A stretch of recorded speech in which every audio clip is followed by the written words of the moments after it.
오늘 하나님께서 우리에게 주시는 말씀은 구약성경 이사야서 53장 1절에서 12절 말씀입니다. 자리에서 일어나셔서 한 절씩 교독하겠습니다. 제가 한 절, 여러분이 한 절 이렇게 교독하겠습니다. 제가 먼저 받들어 읽겠습니다. 우리가 전한 것을 누가 믿었느냐? 여호와의 팔이 누구에게 나타났느냐?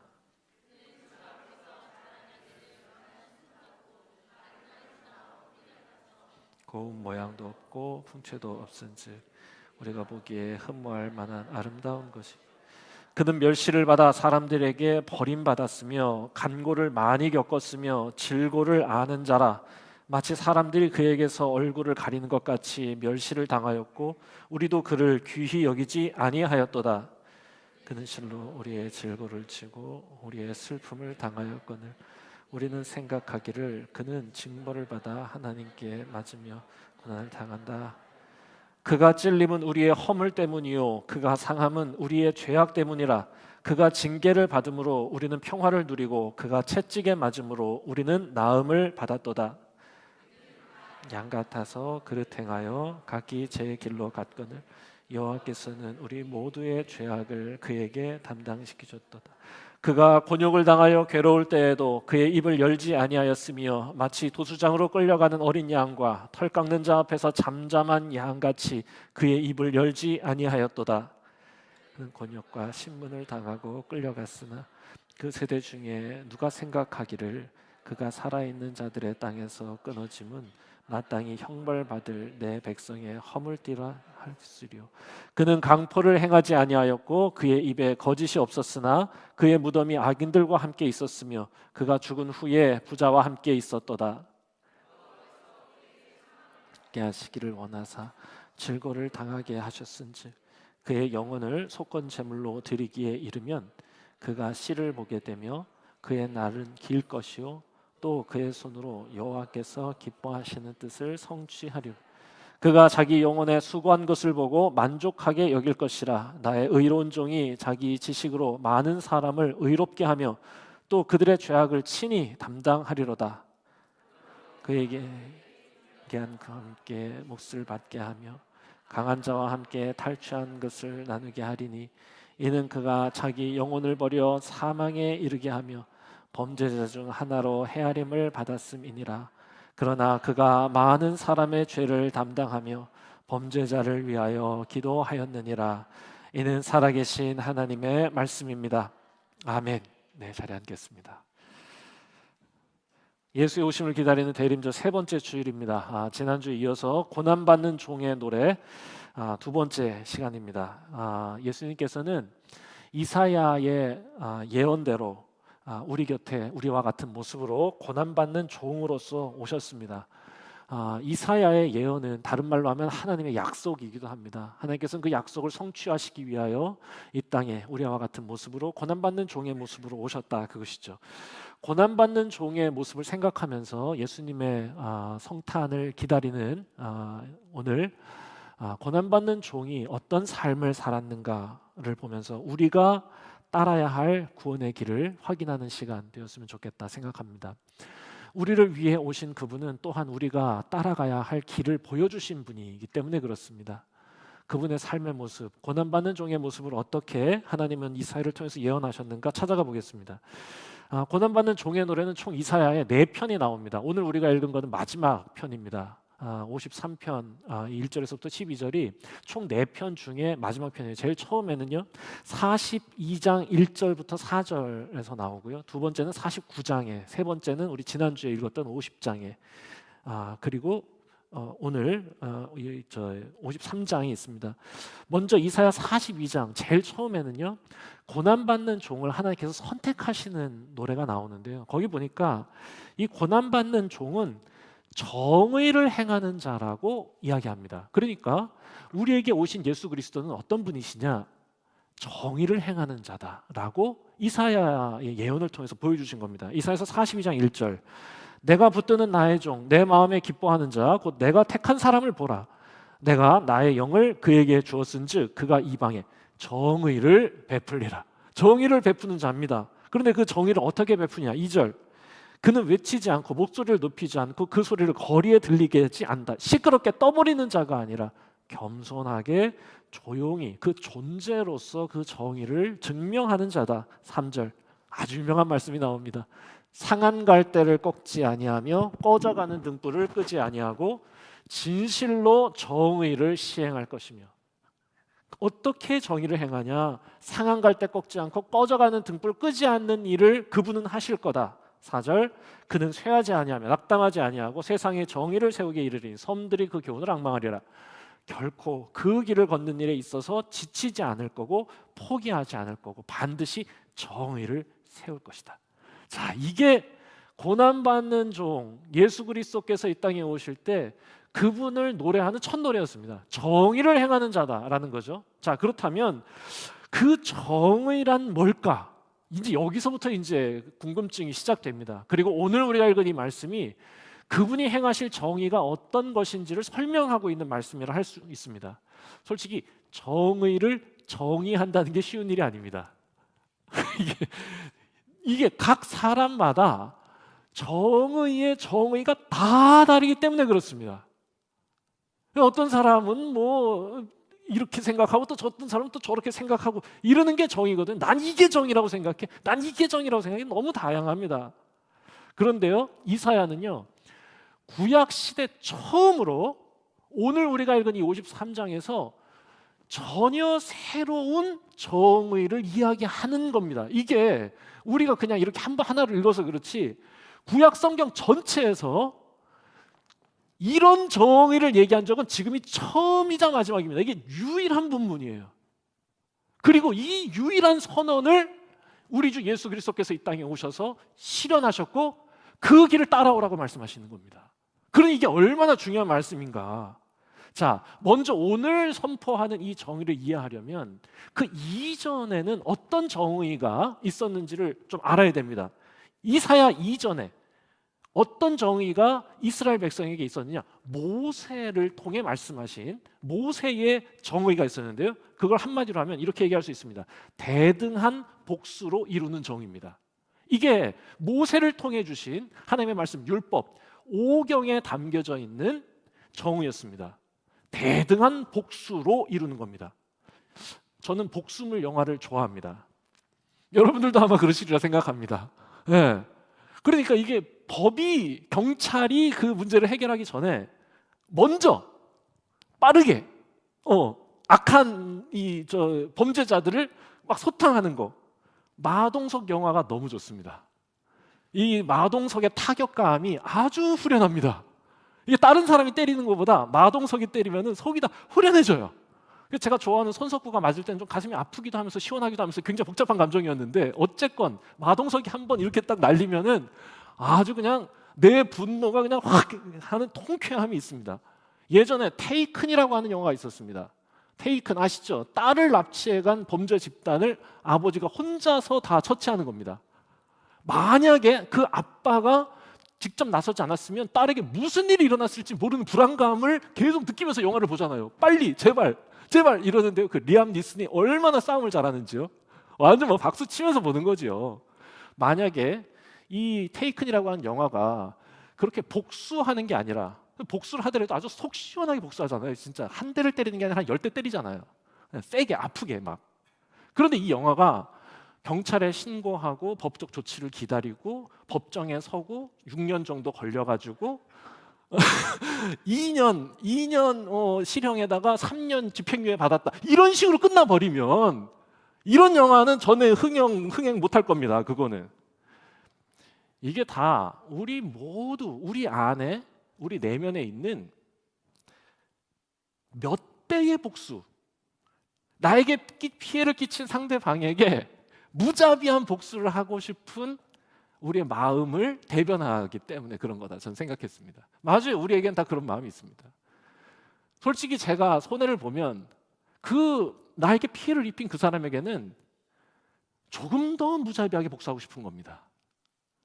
그리고 그 영화들이 우리에게 통쾌감을 주는 건 어떤 이유 때문이에요? 우리의 그 마음을 대신해 주기 때문에 그런 겁니다. 맞아요.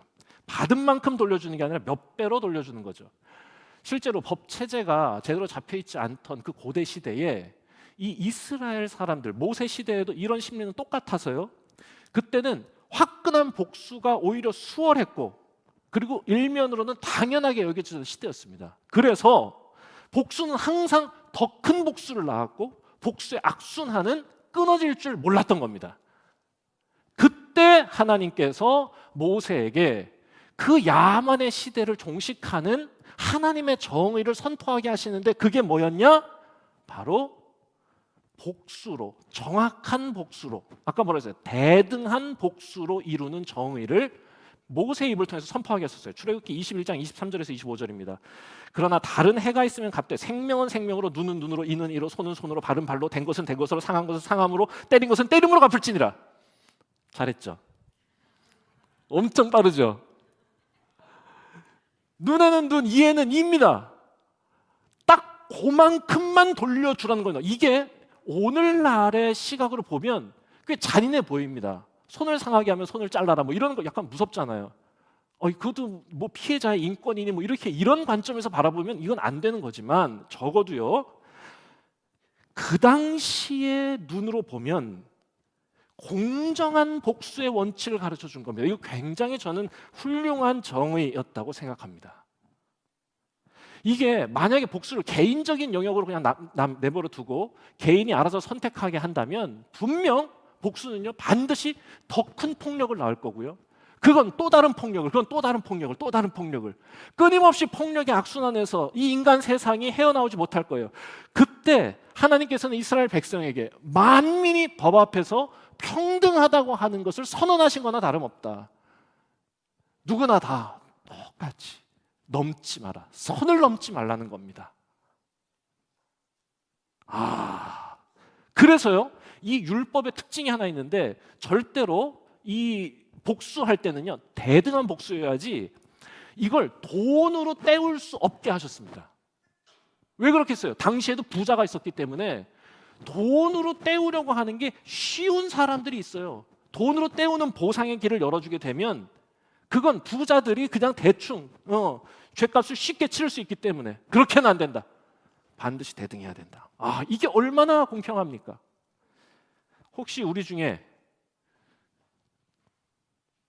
남에게 한 대 맞았는데 2대 돌려주신 적 있는 분?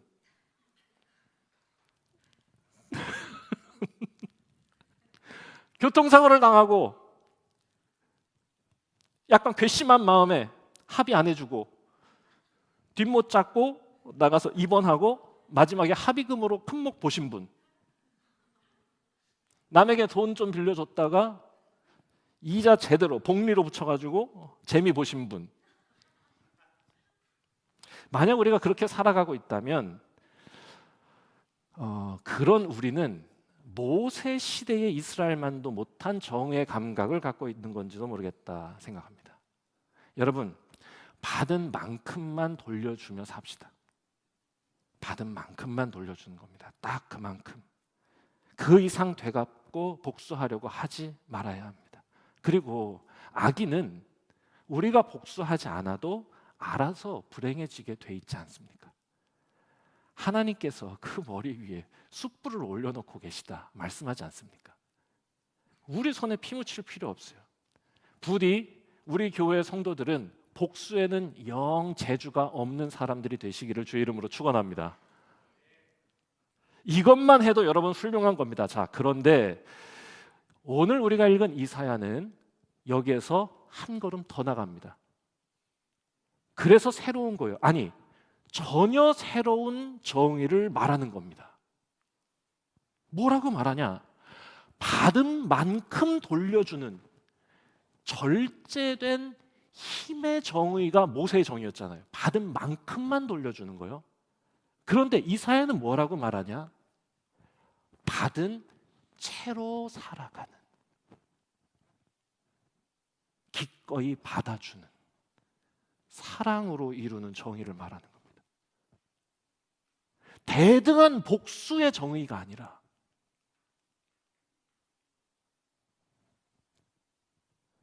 놀라운 용서로 이루는 정의죠.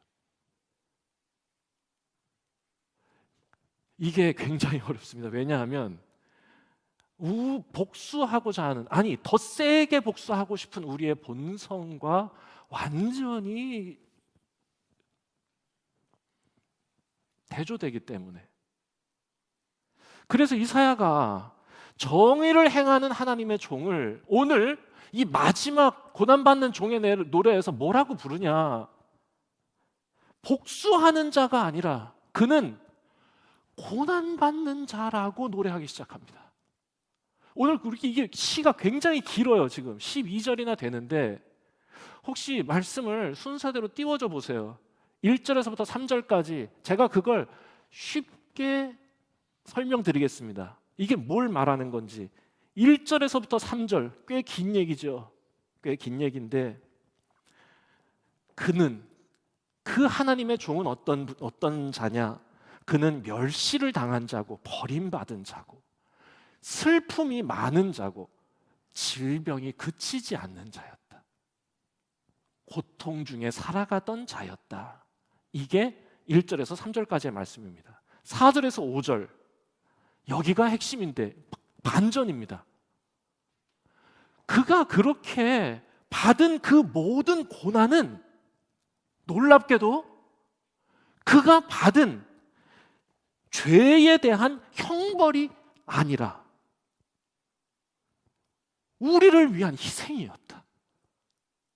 보통 사람들은 다 고통이 있고 슬픔이 있고 질병이 있으면 그건 하나님께서 벌 주시는 거라고 생각했는데, 놀랍게도 그의 그 고난은 형벌이 아니라 우리를 위한 희생이었다. 그 슬픔과 그 질병은 우리의 슬픔을 위로하고 우리의 아픔을 치유하기 위함이었다. 6절, 7절. 여기가 멋있습니다. 이 얼마나 부끄러운 일인가. 우리가 받아야 할 벌을 그가 받고 있지 않은가. 우리는 제멋대로 도망다니고 마음대로 살았지만 오히려 그는 그 고난 앞에 묵묵히 서 있지 않는가. 우리는 가고 싶은 대로 걸어갔지만 그는 가야 할 길을 걸어가지 않았는가. 8절에서 12절. 우리는 아무도 그의 고난의 의미를 알지 못했지만 하나님은 아셨다. 죄 없는 그가 하나님께 듣고 깨달은 것을 실천함으로 많은 사람을 의롭게 한 거다. 하나님은 반드시 그 고난받는 종을 회복시켜 주실 것이고 그에게 복을 주실 것이다. 이렇게 노래하고 있는 겁니다. 자, 여러분, 긴 말씀을 읽었는데 이 긴 노래에서 이사야를 통해서 하나님이 전혀 새롭게 얘기하고 있는, 새롭게 선포하신 하나님의 정의는 뭐냐? 복수로 이루는 정의가 아니라 용서와 희생으로 이루는 정의. 내가 멸시받고 천대받고 고통받은 걸 똑같이 되갚아 주는 게 아니라 오히려 내가 용서하고 희생함으로 나에게서 그 폭력이 멈추게 하는 것입니다. 그렇게 복수의 고리를 완전히 부수고 사랑의 이야기를 시작하는 것. 하나님이 기뻐하시는 참된 정의가 그때 이루어진다고 얘기하는 겁니다. 여기에 정말 새롭습니다. 그러니까 딱 받은 만큼만 돌려주라고 했던 것도 쉽지 않은 일이었는데 받은 채로 살아가라고. 죄 있어서 벌을 당하는 게 아니라 죄 없이 받은 채로 살아가면 그게 하나님이 이루시는 정의의 실현이다. 그게 많은 사람을 의롭게 하는 구원의 길이다 라고 하나님이 전혀 새로운 길을 보여주는 거예요. 이게 굉장히 너무 부담됩니다. 이게 조금 더 저는 손해보고 싶지, 또 저만 그렇다고 그러면 또 이상한 눈으로 쳐다보실 것 같아가지고, 우리 다 그렇잖아요. 조금 더 손해보고 싶어 하지 않는 우리의 마음에 너무 부딪혀. 그런데 이사야를 통해서 하나님이 뭐라고 얘기하시는 거냐? 이게 하나님의 종이 걸어가야 할 정의의 길이고, 이거에 예언하신 말씀대로 우리 곁에 우리와 같은 모습으로 오셔서 우리가 마땅히 걸어야 할, 살아야 할 길을 보여주신 예수 그리스도께서 걸으신 구원의 길이고, 그리고 이게 마침내 이게 여기서부터가 문제입니다. 이사야가 이렇게 노래하는 이유는 이건 아주 후에 이 세상에 올 예수 그리스도는 이런 삶을 살 거야 라고만 우리에게 소개하는 게 아니라고 지난주에 말씀드렸죠. 하나님은 이와 같은 자를 지금도 기다리신다고 선포하면서 우리를 이 길로 초대하고 있는 겁니다. 이건 고난받는 종이 걸어야 할 길이고 예수 그리스도께서 걸어가신 구원의 길인데, 동시에 우리가 따라야 할 믿음의 길이라고 얘기하고 있는 겁니다. 여러분, 이걸 다짐할 수 있기를 바랍니다. 이게 우리가 따라야 할 길이다. 이게 오늘의 메시지입니다. 여러분, 이게 예수 믿는 길입니다. 요즘 청년들 사이에 리추얼 라이프라고 하는 게 유행한답니다. 이 리추얼 라이프가 뭐냐 하면, 리추얼이라고 하는 게 이제 제의적인이란 뜻이에요. 제사를 드릴 때 리추얼이라고 하는 건 매우 반복적인 행동들이잖아요. 그래서 리추얼한 거를, 리추얼이 없어진 시대인데 오늘날에는. 그런데 그 없어진 종교적 제의, 리추얼을 요즘 청년들은 그걸 어떻게 하느냐 하면 자기만의 루틴을 만드는 거예요. 그래서 예를 들면 난 아침에 7시에 일어나서 30분간 조깅을 하고 20분간 샤워하고 30분간 명상하면서 하루를 시작해. 이게 나의 리추얼이야 라고 얘기를 하는 게 이게 문화래요, 요즘에. 그래서 뭐 조깅 이런 게 이제 우리 청년들은 아닌 것 같아요. 그렇죠. 뭐 요즘 뭐 그런 게 유행한다고 뭐 들어는 봤습니다. 이거 한번 해보세요. 그런 거 해보세요. 자, 제가 지금 이 얘기를 하는 건 뭐냐?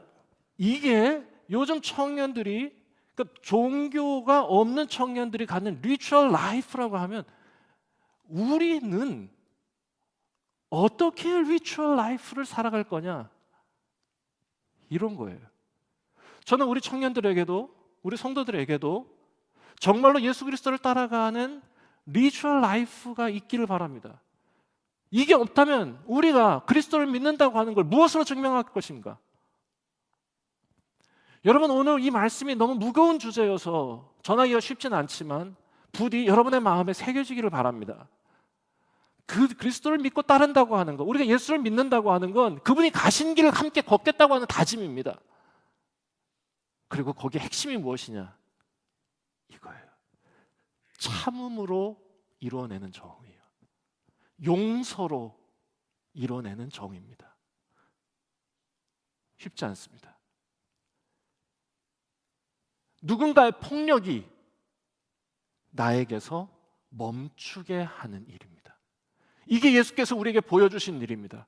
우리 예수 그리스도께서 이 땅에 오셔서 침뱉음을 당하고 조롱을 당하여서도 아무 말하지 않으셨습니다. 빌라도의 법정에서도 아무 말씀하지 않으셨습니다. 마치 털 깎는 염소가 들어가서 가만히 묵묵히 있는 것처럼, 그분은 그리하셨다, 오늘 말씀에 있는 것처럼 아무 말씀 안 하셨어요. 그리고 충분히 자신을 비방하고 자신을 모함하는 사람들을 벌 주실 수 있었지만 그분은 아무 말 없이 십자가에서 그 모든 고통을 감내하셨습니다.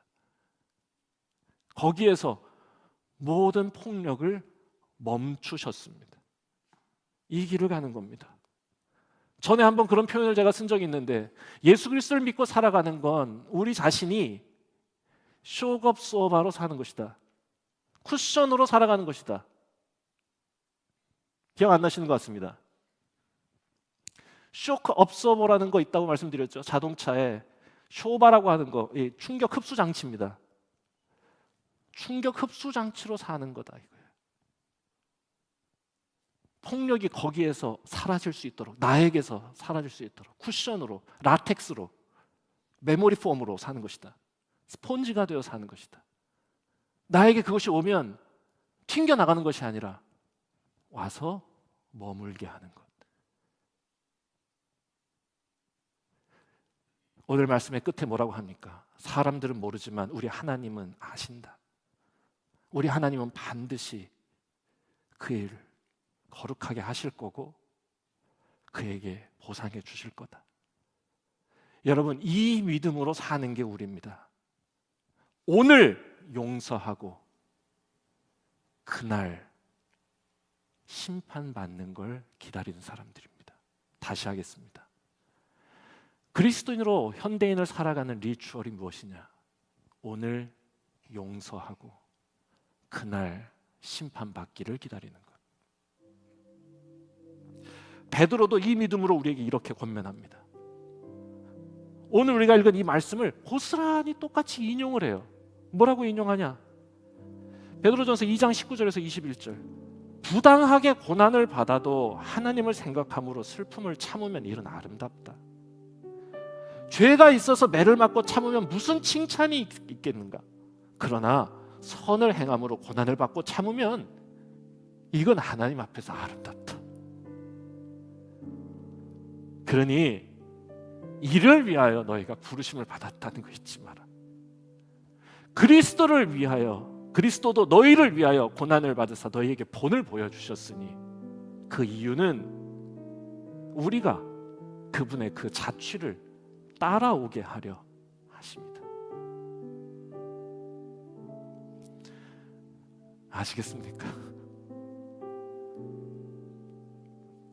우리가 성도로 부름받은 이유는 그 길을 따라가기 위함이랍니다. 부당하게 고난을 받아도 하나님을 생각함으로 참아내는 그 아름다움을 우리의 삶에 나타내려 합니다. 하나님이 아시기 때문입니다. 지금까지 우리 한국교회는 예수님께서 우리를 위해 그 일을 행하셨다고, 우리를 대신해서 그가 고난을 당하고 그가 아픔을 당한 건 우리의 허물과 우리의 질고 때문이라고 얘기하면서 감사하다고 박수치고 고백하면서 눈물도 흘렸습니다. 그런데 그게 다가 아니라는 거예요.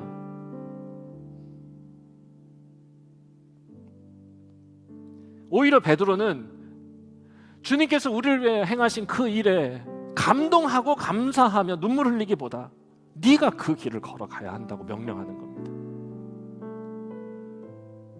네가 감당해야 될 고난의 십자가가 있다면 회피하거나 남에게 떠밀지 말고 예수님이 본이 되어주신 그 길을 가라는 거죠. 오늘 우리가 읽은 말씀에 그가 채찍에 맞음으로 내가 나음을 입었다라는 말씀이 예수님이 나를 위해 당하신 그 고난, 그 아픔 맞습니다. 그렇지만 그것을 주님이 행하신 그 거룩한 대속의 은혜만 우리가 알게 돼서 그 뒤에 우리가 비겁하게 숨어 있다면 그 대속의 은혜 뒤에만 숨어 있지 말고 예수님만 계속 채찍 맞게 하지 말고 우리가 감당해야 될 채찍이 있다면 담당하게 맞아야 된다는 겁니다. 오늘 세례받는 참 기쁜 날인데 제가 이렇게 너무 무거운 메시지를 참 설교 준비하면서 참 왜 나는 고난받는 종의 말씀을 전하기로 작정을 했는가.